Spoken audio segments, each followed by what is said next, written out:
raramente as pessoas que finalizam o relacionamento, os dois estão na mesma linha, na mesma medida. Geralmente um tá com amor erótico aqui e o outro tá com amor fraterno lá nas nuvens.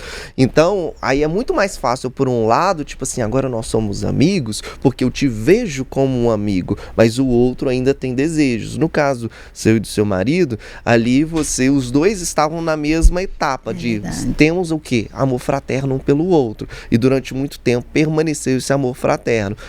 Em algum momento esse amor erótico foi despertado, aquilo que existia talvez 1%, 2%. Vamos tentar pensar nisso. Aí o pensamento começou a eliciar emoções começou a afetar o meu comportamento, eu comecei agora a criar ideias, desejos, e aí novamente vai resgatando esse amor erótico. Mas eu acredito... Por que eu não descobri você antes, Gabriela, pra me contar isso assim? Tá tão fácil do jeito que ele tá falando. Nossa, né? Agora, pra colocar mais lenha na fogueira, ó, o Glauco Souto tá falando aqui, ó. A certo momento gera um trauma no relacionamento, porque em relacionamento temos de ser amigos também. Já conhecemos a pessoa no íntimo e se o conhecer ela no íntimo, não deu certo. Tem outras participações aqui, que aí depois acho que dá pra gente comentá-las. Eu não entendi. O Roberto Silva fala assim, ó. Eu guardo muitas boas recordações da minha ex-esposa. Lembro de quando a pedi em casamento na Índia. Aí você não vai esquecer mesmo, né? A Silvinha Cardoso já mandou a real. Convivo com ex, não. E isso em caixa alta para ficar bem claro. A Maria Helena Lima fala assim, é muito mais fácil alguém se interessar por alguém novo do que por alguém antigo. Isso daí, guarda isso, porque eu acho que dá pra gente falar um pouco sobre também. Ela fala, dá muito pra ser amiga das ex. Elas são ótimas pessoas. Gente, eu e as ex do meu atual provavelmente temos muito em comum.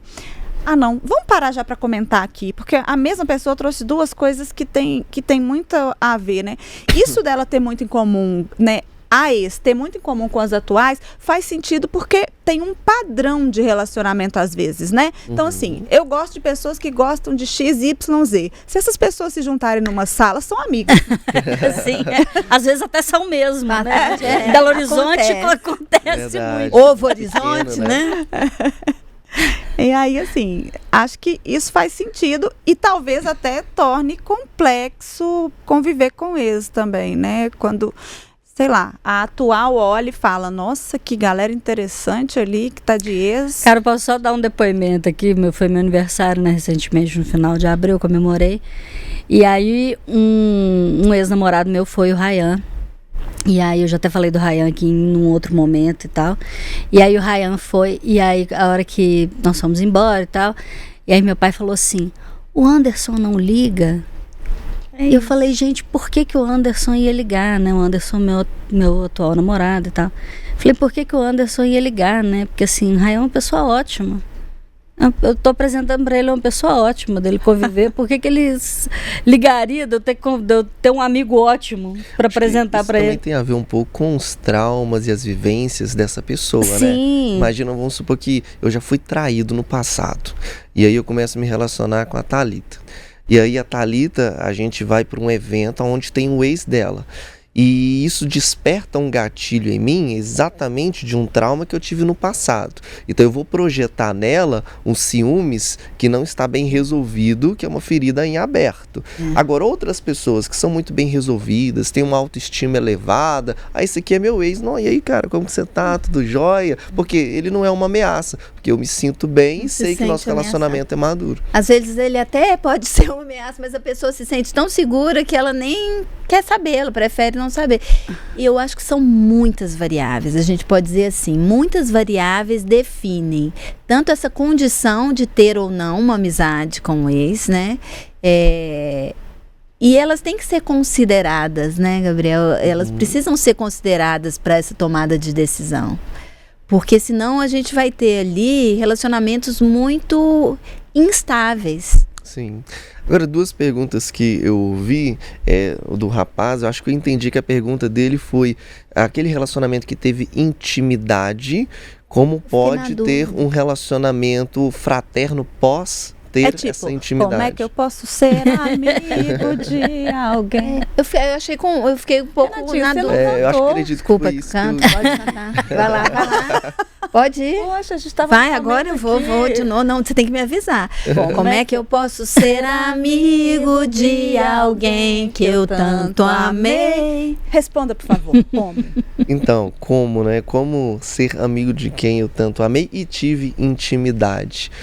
Então, é importante entender que memórias são essas que tiveram todo um laço afetivo que ainda me marca. Por exemplo, fui pedido em casamento na Índia.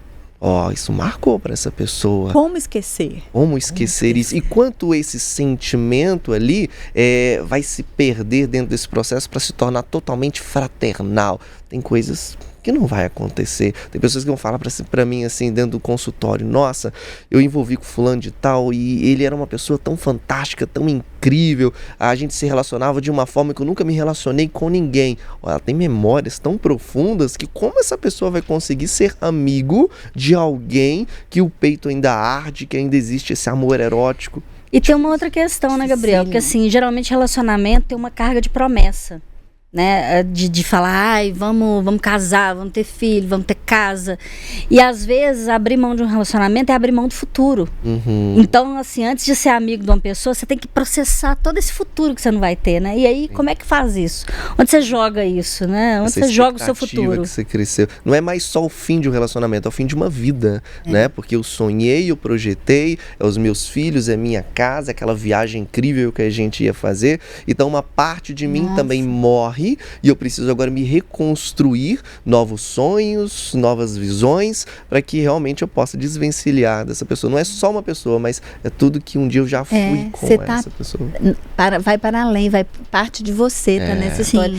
E é tão maluco, eu fiquei lembrando que um dos namoros que eu mais sofri, dos términos ao longo da minha jornada afetiva, e um dos términos que eu mais sofri foi o meu primeiro namoro. Né? Eu era bem jovem, eu comecei a namorar muito adolescente, namorei 8 anos, né? E quando eu termino, doeu profundamente. Esse era um ex que eu não podia ser amiga de jeito nenhum, porque eu fiquei gostando, mesmo depois namorando outras pessoas, eu ainda gostava dessa pessoa, né? E aí essa juventude, esse primeiro amor, foi um amor muito romântico, aquele amor muito idealizado. Então passa exatamente pelo que a Thalita falou, assim, que é aquele amor sonho, aquele amor da adolescência, que tinha aquela coisa eu vou construir uma família, eu vou casar, que é aquele primeiro amor. Então acho que isso trouxe mais sofrimento. Então é uma pessoa que eu jamais poderia ter me relacionado com amizade depois, de fato, porque eu era ainda uma jovem descobrindo o que era afetividade realmente.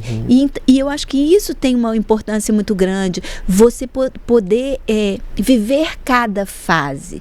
Então acho que faz diferença, assim, hoje sendo uma mulher madura, eu tenho muito mais capacidade de sustentar essa amizade do que eu tinha anos atrás, porque eu tinha menos vivências, eu tinha mais ciúmes, eu tinha mais gatilhos que hoje eu reconheço e consigo lidar com eles.